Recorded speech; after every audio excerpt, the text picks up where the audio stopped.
चरण श्री गुरूंचे ते नमस्कारून आता शरण शरण जे हनुमंता तुम्हा आलो रामदूता काय भक्तीच्या त्या वाटा मद दावाव्या सुबटा शूर आणि धीर स्वामी का सिद्ध साधन तुका मने रुद्रा अंजनीची आवाज.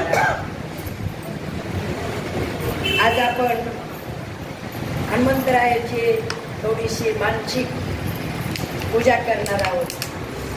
कारण हनुमंतराय म्हणजे सर्व संकटाचं निरसन करणारे आहे, बुद्धी देवता आहे, बुद्धिमता वरिष्ठ. जो हनुमंताची पूजा करतो, साधना करतो, तो बुद्धिमान तर होतोच होतो, पण त्याला कुठलंही संकट बाधित नाही. आणि त्याच्या जो हनुमंताची भक्ती करतो त्याला कधीच शनीची साडेसाती होत नाही. अशा हनुमंतरायाची आज आपण थोडक्यात माहिती घेणार आहोत. का हनुमंतरायाला रुईच्या पानाची माळ का घालतात, हनुमंतरायाला तेल का वाहतात, त्यांना शेंदूर का लावतात, महिला पाया का पडत नाही. अशा प्रकारचे थोडक्यात आपल्या बुद्धीला पटण्याची माहिती देण्याचा प्रयत्न करते मी. ज्या वेळेला लक्ष्मणाला इंद्रजिताने शक्तिबाण मारला आणि लक्ष्मणाला शक्ती लागली. शक्ती लागल्याच्या नंतर प्रभू रामचंद्राने लक्ष्मणाला मांडीवर घेतलंय, जगाचा बापशोक करतोय. तेवढ्यात बिभीषण तिथं आल्या आणि बिभीषण बोलले, प्रभू तुम्ही काळजी करू नका म्हणे, आपल्या लंकेमध्ये असा एक वैद्य आहे, तो कुठलाही म्हणजे त्याचा उपचार करून आपल्या लक्ष्मणाला वाचवतो. आणि मग त्यांनी सांगितल्याच्या नंतर हनुमंत बोलले, मी घेऊन येतो त्या सुषेण वैद्याला. आणि जय श्रीराम बोलले का गेले ते सुषेण वैद्याच्या घरी. आता तिथे गेल्याच्या नंतर हनुमंतांनी सांगितलं का प्रभू रामचंद्र खूप टेन्शनमध्ये आहे, लक्ष्मणाला शक्ती लागली आणि तुम्हाला यावं लागेल उपचार करण्याकरता. तेव्हा तो सुषेण वैद्य थरथर कापायला लागला. म्हणला का आता मी रावणाच्या राज्यातला आहे, मी जर रामाच्या भावाला उपचार केला, विरोध पार्टीला जर मी मदत केली तर रावण मला मारून टाकेल, लंकेतून हाकलून देईल, मी नाही येऊ शकत. हनुमंतराय इतकी विनवणी करत होते, इतकी विनवणी करत होते. शेवट हनुमंतांनी विचार केला तर ह्याला शेपटीत गुंडाळतो घेऊनच जातो. आणि पुन्हा विचार केला, याला फक्त शेपटीत गुंडाळून जर आपण घेऊन गेलो तर हा पुन्हा तिथे गेल्याच्या नंतर म्हणत का माझं काय औषधच राहिलं, माझं काय काहीतरीच राहिलं, त्याच्यापेक्षा म्हणे आता याला विनंती करण्यात काय अर्थ नाही. त्यांनी सांगितलं अजून पण विनंती करतोय मी, चला. म्हणे नाही, उद्या मला रावण मारून टाकीन त्याला जर समजलं. ठीक आहे म्हणे, नको येऊ. घरच उचललं हनुमंतरायाने, घरासहित उचलून आणल्याच्या नंतर मग त्यांनी ते नाडी परीक्षण केलं आणि त्यांनी सांगितलं की बाबा आता याच्यावर एकच उपचार आहे, यांना संजीवनी मिळाली तर लक्ष्मण ताबडतोब उठेल. ताबडतोब उठेल म्हटल्याच्या नंतर आता संजीवनी कुठे तर द्रोणागिरीवर. मग हनुमंतराय तिथून केलं उड्डाण, जय श्रीराम का द्रोणागिरीत घातली डायरेक्ट. द्रोणागिरी पर्वतावर अशी कथा आलेली आहे का एक राई नावाची साधवी स्त्री खूप वर्षापासून तपश्चर्या करत होती. एवढं वर्ष तपश्चर्या झाली होती तिची आणि ती ध्यानस्थ असताना तिला हे सगळं इकडचा वृत्तांत समजला का इकडं लक्ष्मणाला शक्ती लागली आणि प्रभू रामचंद्र संकटात येतं आणि हनुमंतराय प्रभू रामचंद्राचे सेवक सुंदर आहेत, रूपवान आहेत, बलवान आहेत, पराक्रमी आहेत, स्वामी भक्त आहेत. आणि असे हनुमंतराय द्रोणागिरीवर येत आहेत. काय झालं तिच्या मनात, का आलं काय नाही, तर तिची एक विचार करण्याची शक्ती वेगळी होती. तिला असं वाटलं, एवढ्या वर्षाची तपश्चर्या होऊन सुद्धा तिला असं वाटलं का आपण हनुमंतरायाशी लग्न करावं वाटलं. आणि हनुमंतराय तिथं द्रोणागिरीवर गेले आणि ती संजीवनी शोधत होते, पण त्यांना त्या एवढ्या मोठ्या झाडात रूपामध्ये संजीवनी ओळखलंच येत नव्हती. टेन्शनमध्ये होते कारण सूर्य उदयाच्या आज जायचं होतं संजीवनी घेऊन, काय करायचं. आणि तेवढ्यात ती येऊन पुढं प्रगट झाली आणि म्हणले तुम्ही कशा करता आला, तुम्हाला काय पाहिजे हे मला माहिती आहे आणि मी तुम्हाला तात्काळ उपलब्ध करून देईन, पण माझी एक अट आहे, तुम्ही माझ्याशी लग्न करा.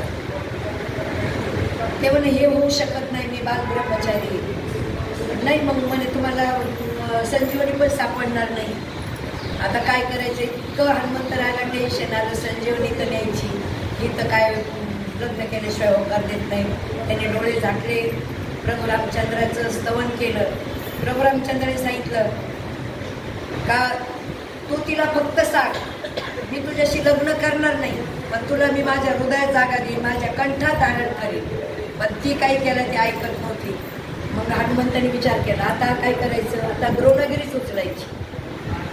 द्रोणगिरी उचलले आणि येत होते त्या मार्गाने नंदीग्राम अयोध्या या रस्त्यात चालले होते.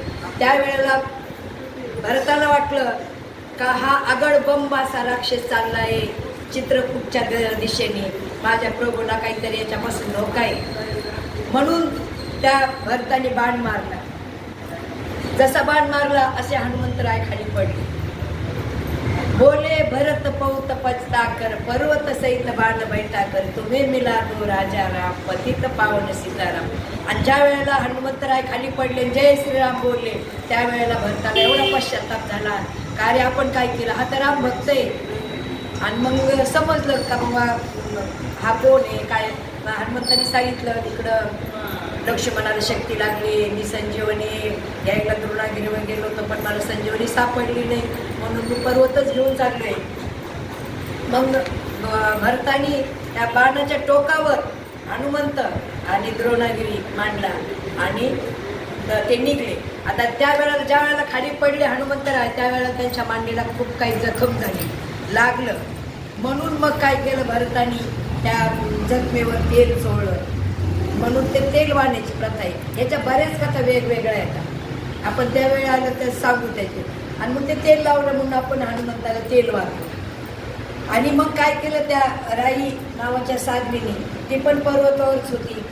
आणि ज्या वेळेला हे द्रोणागिरी भरताने बाण मारला त्यावेळेस थोडा काही असा झटका बसला, काय झालं तिला, ती पण पडली वाटतं, ती पडली. आणि मग नंतर तिला खूप राग आला, ती तिथं चित्रकूटच्या तिथं आली. आल्याच्या नंतर मग ते संजीवनीचा उपचार झाला, लक्ष्मण व्यवस्थित झाले. आणि मग त्याच्यानंतर मग तिने सांगितलं का म्हणे मला तुझ्याशी लग्न करायचं आहे, तुम्हाला असं म्हणजे प्रभू रामचंद्राने सांगितलं. तर प्रभू रामचंद्राने सांगितलं म्हणे तुम्ही थोडक्यात आवरून घ्या म्हणे, कारण तुम्हाला ते कंठा धारण करणार येतं, तुम्हाला ते हृदयात जागा देणार, तुम्हाला लग्नच कशा करता करायचं आहे त्यांच्याशी, कारण ते ब्रह्मचारी येतं, नाही करू शकत म्हणे तुम्ही त्यांच्याशी लग्न. मग ती इतकी क्रोधित झाली तिने स्वतःला अग्नी लावून घेतला. अग्नी लावून घेतला जसं आपण तुळस का विष्णूला वाहतो, आपण पाहिलं होतं मागे. आणि जसं म्हणजे ते वृंदा, ती कथा मोठी आहे, वेळ लागली तर पुढं सांगू आपण. पण मग ते त्याच्यातून त्या राखेतून रुईचं झाड उगवलं आणि मग ते रुईच्या झाडाचे पानं काढून ते हनुमंताच्या गळ्यात घातले. तर मग का घालायची बुवा त्या रुईचे पानं, आता ही राईची रुई झाली, तिने हनुमंताकरता स्वतःचं बलिदान दिलं. त्या राखेतून रुईचं झाड उगवलं. त्या रुईच्या झाडाचं तर आपण तर काही किंमत देतो नाही देतो, पण त्याच्यामध्ये एवढं म्हणजे औषधी आहे.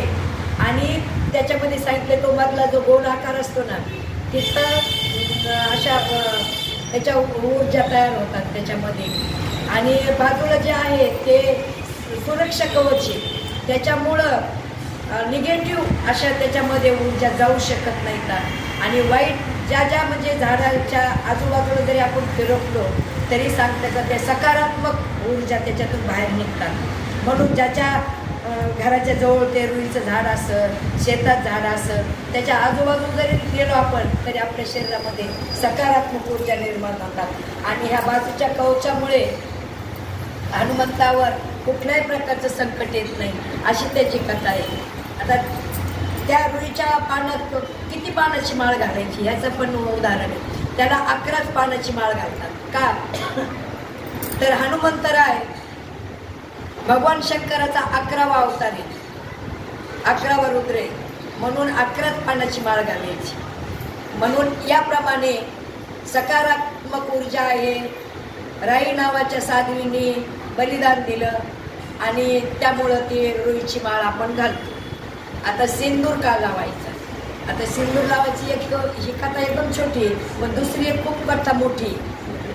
तर सिंदूर का लावायचा, एक वेळेस सीतामातेने भांगामध्ये सिंदूर भरला होता आणि हनुमंतराय आले आणि सीतामातेला नमस्कार केला. म्हणे माते तुम्ही सिंदूर का भरता भांगामध्ये? ते म्हणे काय असतं म्हणे, आपला जो कोणी प्राणप्रिय असेल त्याच्या नावाने जर आपण भांगात सिंदूर भरला तर त्याच्यावर कधी संकट येत नाही, त्याला आयुष्य वाढतं म्हणे. म्हणून मी सतत भांगात सिंदूर भरते. हनुमंतराय एवढेच मारायला लागले. म्हणे अरे मग तुमच्यापेक्षा प्राणप्रिय माझा प्रभुराम चंद्र आहे, मग माझ्या रामाला जर समजा बाधा होत नसेल, जर त्यांचं आयुष्य वाढत असेल तर तुम्ही तरी भांगात भरलं म्हणे. मी माझ्या सगळं अंगालाच सिंदूर फासून घेतो म्हणे. आणि म्हणून ते सिंदूर फासण्याची एक प्रथा आहे. तर आपण आता ही थोडक्यात कथा झाली. आपण सिंदूर का लावायची ती एक छोटीशी पुढं दुसरी मोठी कथा सांगूया.